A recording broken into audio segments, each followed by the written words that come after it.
శ్రీ లక్ష్మీ నరసింహస్వామి జ్యోతిష్యాలయం. మీకు తీరని ఎటువంటి సమస్యలు ఉన్నా పూజారి గురువుగారిని సంప్రదించండి. ప్రేమ, పెళ్లి, భార్యాభర్తల సమస్యలు, స్త్రీ వశీకరణ, పురుష వశీకరణ, ప్రత్యేకమైన పూజలు చేయబడును.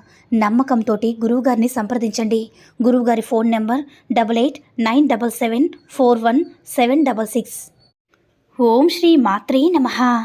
ఓం శ్రీ వారాహిదేవ్యై నమః. అమ్మవారి భక్తులందరూ కూడా నమస్కారం అండి. అమ్మవారి ఆశీర్వాదంతో, ఆ తల్లి చల్లని చూపుతో అందరూ కూడా సుఖంగా, సంతోషంగా, అష్టైశ్వర్య, ఆరోగ్య అభివృద్ధితో ఉండాలని మనస్ఫూర్తిగా కోరుకుంటూ ఈరోజు ఈ వీడియోని మొదలు పెడుతున్నాను. ఈరోజు వీడియో ఏంటంటే, ఈరోజు రాత్రి గుర్తుపెట్టుకుని ఆడవారు రాత్రి 11 గంటల్లోపు గ్యాస్ కింద ఇదొక్కటి పెడితే చాలు, లక్ష్మీదేవి డబ్బుల మూటతో మీ ఇంట్లో అడుగుడు పెడుతుంది. మీ ఇల్లు సిరి సంపదలతో నిండిపోతుంది. మీకున్న కష్టాలన్నీ కూడా పోతాయి. అయితే మీరు ఆదివారం రోజు రాత్రి పడుకునేటప్పుడు గ్యాస్ కింద దీనిని పెడితే మీకు తిరిగిలేని యోగాలు ప్రాప్తిస్తాయని పెద్దలు చెప్తున్నారు. గ్యాస్ పొయ్యి అంటే లక్ష్మీదేవి స్వరూపం. ఎప్పుడు కూడా పరిశుభ్రంగా ఉంచుకోవాలి. శాస్త్రం ప్రకారం దేవుడు గది కంటే కూడా వంటగదిని శుభ్రంగా ఉంచుకోవాలి. వంటగది విషయంలో ఖచ్చితంగా కొన్ని జాగ్రత్తలు పాటించాలి.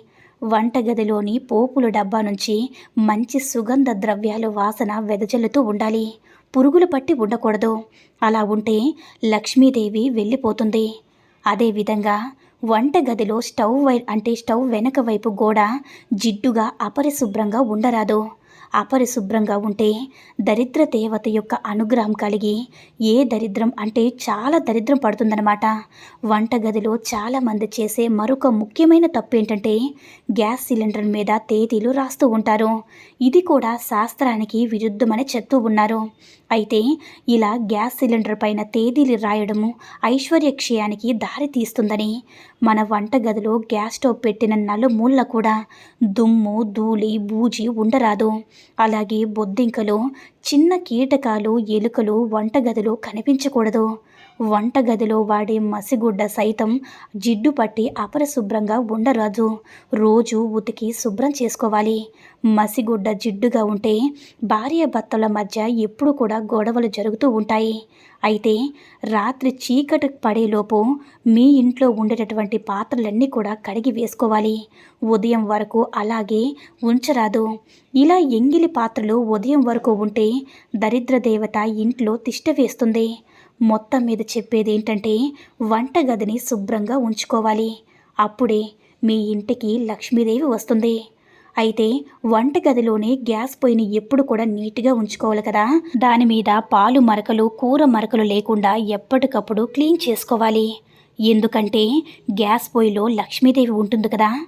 అయితే ప్రత్యేకించి రేపు మార్గశిర ఆదివారం రోజు రాత్రి పడుకునేటప్పుడు గ్యాస్ స్టవ్ కింద దొక్కటి పెడితే చాలు, లక్ష్మీదేవి డబ్బుల మూటతో మీ ఇంటికి వచ్చి మీకున్నటువంటి కష్టాలన్నీ కూడా దూరం చేస్తుంది. మరి ఆదివారం రాత్రి గ్యాస్ స్టవ్ కింద ఏం పెట్టాలో ఇప్పుడు మనం ఈ వీడియోలో వివరంగా తెలుసుకుందాము.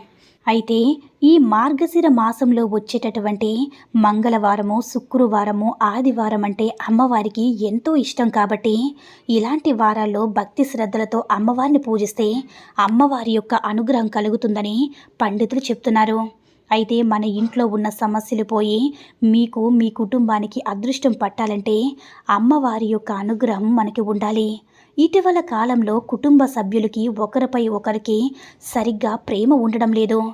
ముఖ్యంగా ఇంట్లో ఆడవారిని సరిగ్గా పట్టించుకోవడం లేదు. మనలో చాలామంది ఆడవారు భర్త, పిల్లలు మాట వినడం లేదని, ఇంట్లో ఎంత మంచి ఆహారం వండినా తినడం లేదని బాధపడిపోతూ ఉంటారు. ఇంట్లో ఉండే ఆడవారు తమ కుటుంబం బాగుండాలని కోరుకుంటూ ఉంటారు కదా. అయితే కుటుంబంలో ఉన్నవారు వీరి గురించి మాత్రం పట్టించుకోరు. ఇలా మీ కుటుంబంలో జరిగితే ఈరోజు మార్గశిర ఆదివారం రోజు రాత్రి పడుకునే ముందు గ్యాస్ స్టవ్ కింద దీన్ని పెట్టండి చాలు. ఇది ఇలా పెట్టడం వల్ల మీ ఇంట్లో పిల్లలు, భర్త చక్కగా మీ మాట వింటారు. గ్యాస్ స్టవ్ కింద ఇలా పెట్టడం వల్ల కుటుంబంలో వచ్చే గొడవలన్నీ తగ్గుతాయి. అలాగే మీ ఇంట్లో ఉండే నెగిటివ్ ఎనర్జీ అంతా కూడా బయటికి వెళ్ళిపోతుంది. మీ ఇంట్లో డబ్బు నిలుస్తుంది. మనలో చాలామంది డబ్బును వంటగదిలో పెడుతూ ఉంటారు. ఖర్చులకు డబ్బును ఉపయోగిస్తూ ఉంటారు. కానీ కొంతమంది ఇళ్లలో ఇలా వచ్చిన డబ్బు అలా ఖర్చు అయిపోతూ ఉంటుంది. అలాంటి వారు ఈ మార్గశిర ఆదివారం రోజు గ్యాస్ స్టవ్ కింద దీన్ని పెట్టండి. మీ ఇంట్లో డబ్బు నిలవడం లేదంటే మీరు గ్యాస్ స్టవ్ విషయంలో ఏదో ఒక తప్పు చేస్తున్నట్లయితే, లేదా వంటగదిలో కొన్ని పొరపాట్లు చేసినట్లయితే చాలామంది కూడా ఈ మార్గశిర మాసంలో నాన్ వెజ్ తినరు. కానీ కొంతమంది ఈ మార్గశిర మాసంలో అంటే శుక్రవారాలు, మంగళవారాలు అంటే ఆదివారాలు నాన్ వెజ్ తినకుండా ఉంటారు. ఇలా నాన్ వెజ్ వండిన తర్వాత ఆ రోజు రాత్రి వంటగదిని శుభ్రం చేసుకోవాలి. అంటే చాలామంది ఏ రోజు తినకపోయినా సరే ఆదివారం నాన్ వెజ్ తినేస్తారు కదా, అలా తిన్నప్పుడు వంటగదిని శుభ్రం చేసుకోవాలి.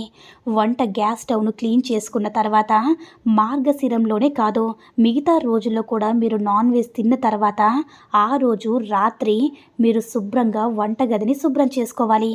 మళ్ళీ స్టవ్ పైన నాన్ వెజ్ మరకలు పడకుండా ఉండకూడదు. స్టవ్ విషయంలో ఇలాంటి చిన్న చిన్న నియమాలు పాటిస్తే మీ ఇంట్లోకి నెగిటివ్ ఎనర్జీ రాదు, లక్ష్మీదేవి అడుగు పెడుతుంది. కాబట్టి మార్గశిర మాసంలో ఆదివారం రాత్రి మీరు భోజనం చేసి తిన్న పాత్రలు కడిగిన తర్వాత స్టీల్ ప్లేట్ తీసుకోండి. ఇప్పుడు అందులో వేపాకులు వేయండి. మీరు ఈ పరిహారం కోసం ఉదయమే వేపాకులు తెచ్చుకోండి. ఒక రమ్మైతే సరిపోతుంది. అయితే వేపాకులు తెచ్చుకొని ఇంట్లో పెట్టుకోండి. ఇక ఈరోజు రాత్రి ప్లేట్లో వేపాకు రమ్మలు వేసి ఆకులు తీయండి. ఆకులపై కొంచెం ఆవాలు వేయండి. ఆవాలు వేసే ముందు అంటే అది మీ చేతితో పట్టుకొని మీ యొక్క సంకల్పం, ఆవాలను చేతిలో పట్టుకొని మీ యొక్క సంకల్పం చెప్పుకోండి. ఆ తర్వాత ఆ వేపాకుల మీద ఆవాలు వేయండి. మీరు ప్లేట్లో వేసి అందులో చిటికెడ పసుపు, కుంకుమను వేయండి. ఆ తర్వాత ఆ ప్లేట్ను పట్టుకొని అన్ని గదులు తిరగండి. ఈ పరిహారంలో ఇంటిలో ఉన్న ఆడవారి మాత్రమే చేయాలి. ఇలా అన్ని గదులు తిరిగేశాక ఆ ప్లేటును మీ వంటగదిలో ఉన్న స్టవ్ కింద పెట్టండి. ఈ పరిహారం చేస్తున్నట్లు కానీ ఎవ్వరికీ చెప్పకండి, రహస్యంగా చేయండి. ఇలా మీరు ఈ ప్లేట్ని వంటగదిలో గ్యాస్ స్టవ్ కింద పెట్టగానే మీరు వెళ్ళి పడుకోండి. ఇక మరుసటి రోజు ఉదయం ముఖం కడుక్కొని స్టవ్ కింద పెట్టిన వాటిని ఒక కవర్లో వేసి బయట ఎవ్వరూ కూడా తిరగని ప్రదేశంలో కానీ పారే నీటిలో కానీ పడివేయండి. ఇలా చేస్తే మీ ఇంట్లో ఉన్న నెగిటివ్ ఎనర్జీ అంతా కూడా బయటికి వెళ్ళిపోతుంది. వేపాకులు మరియు ఆవాలు చాలా శక్తివంతమైనది. ఇవి మన కష్టాలని దూరం చేస్తాయి. స్టవ్ కింది దొక్కటి పెట్టి ఉంచడం వల్ల రాత్రికి రాత్రే మీ సమస్యలన్నీ కూడా తొలగిపోతాయి. ఇంట్లో లక్ష్మీదేవి అడుగు పెడుతుంది, ధన ధాన్యాలతో నింపేస్తుంది. మరి ప్రతి ఒక్కరూ కూడా ఈరోజు అనగా ఆదివారం రాత్రి పడుకునే ముందు రాత్రి గ్యాస్ స్టవ్ కింది దొక్కటి పెట్టి శుభ ఫలితాలు పొంది అమ్మవారి యొక్క అనుగ్రహంతో సంతోషంగా జీవించండి. ఈ వీడియో కనుక నచ్చినట్లయితే మరికొంతమంది అమ్మవారి భక్తులకు రీచ్ అయ్యేలా షేర్ చేసి లైక్ చేయండి.